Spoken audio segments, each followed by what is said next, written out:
السلام عليكم ورحمة الله وبركاته. عاملين ايه يا حبايب قلبي؟ يا رب يكونوا كلكم بخير. انا للاسف واجهتني مشكلة، يا رب تعذروني فيها.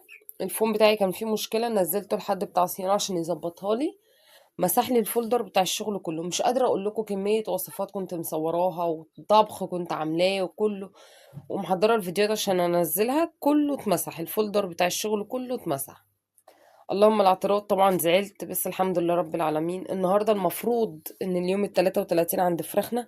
انا كنت محضره الفيديوهات كلها ومظبطاها ان هي تنزل يوم بيوم وتمام، وماشيين الدوره يوم بيوم. انا امبارح نزلت اليوم ال25، فهتلاقوا النهارده نازل اليوم ال33. انا الاسبوع ده كله كنت محضراه فولدر ومنزله ومحضره الفيديوهات بتاعته كله وبنزل يوم بيوم.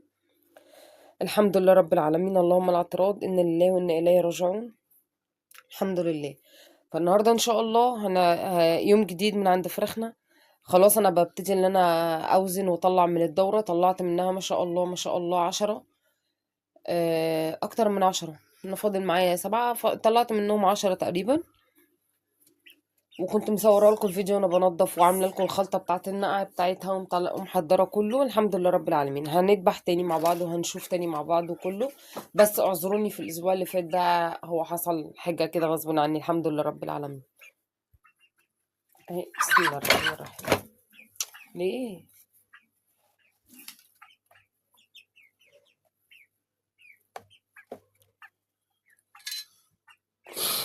2 كيلو.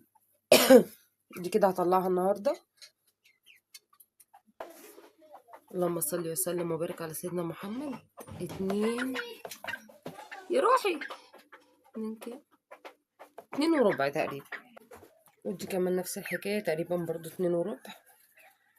تمام كده الأوزان يعني ما شاء الله اللهم لك الحمد. يعني برضو اللي طلعتهم كانوا طالعين 2 و100 2 وربع في الحدود دي. فكده اللهم بارك يعني.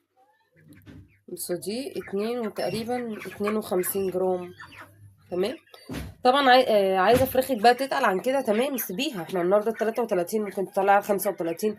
عايزاها تتقل شويه وتبقى احلى، استني على 40 يوم. مفيش اي مشكله. بعد ال 30 يوم ما شاء الله بيزيدوا، والزياده بتاعتهم بتبقى حلوه يعني. دول الفراخ دول كانوا كيلو 600، وانا كنت زعلانه كيلو 600 وكيلو 700 على عمر ال 30 يوم. فانا كنت زعلانه ورحت للبيطري قلت له انا بطلع على 2 و2 وربع و2 ونص كده. فعطاني ده. بصوا ده يا جماعه، فيتامين ب المركب، احماض كي 3، النمو المثالي لمختلف المراحل. حتى سالته قلت له بالله عليك انا خلاص عشان بطلع ما يبقاش ليه مده سحب او حاجه. قال لي ده عباره عن شويه فيتامينات ما فيهاش اي مشكله، مش هتضرهم في اي حاجه يعني. فده اللي انا ماشيه بيه. حاضر. ده اللي انا ماشيه بيه والحمد لله رب العالمين. عمل معايا فرق برضو في الوزن حلو قوي. انا وقفت الخميره لاني لقيت عندهم شويه اسهالات كده. طبعا الاسهال من اكتر الحاجات. رايحه فين؟ الاسهال من اكتر الحاجات اللي بتنزل الوزن، فوقفت الخميره خالص. بس هتكسري الميزان. من اكتر الحاجات اللي بتنزل الوزن معانا الاسهال. فوقفت الخميره خالص واشتغلت بده. ابتديت امبارح احطه على اول امبارح ابتديت احطه على الميه، معلقه صغيره على 2 لتر ميه. هكمل بالكيس ده لحد ما يخلصوا كلهم ان شاء الله. زي ما انتوا شفتوا الاوزان عامله معايا 2 وربع، يعني من اول 2 وانت طالع. عايزه الاوزان تتقل عن كده سيبيها، ما فيهاش اي مشكله. سيبيها اليوم ال 35 حتى لل 40 يوم. لو انت الاوزان عندك واقعه مثلا، طلعتي من الدوره ولقيتي في عندك فراخ وزنها مش عاجبك، استني عليها. استني، ما فيهاش اي مشكله. طيب احنا شفنا مع بعض الاوزان، بس عايزه اديكي نصيحه لوجه الله. لما تيجي تذبحي بلاش تذبحي اول النهار كده زي دلوقتي. يعني انا قلت بس اوزن اطمن على الاوزان عشان اعرف ايه اللي هطلعه النهارده. تمام. لما تيجي تطلعي بلاش تطلعي اول النهار. استني على الفرخ اخر اليوم. ليه؟ اخر اليوم بيبقى الفرخ اكل، بيبقى زاد في وزنه. زي ما اتفقنا احنا اليوم ال 30 الفرخ بيزيد ما شاء الله في العمر ال 30 حلو، او بعد عمر ال 30 حلو قوي.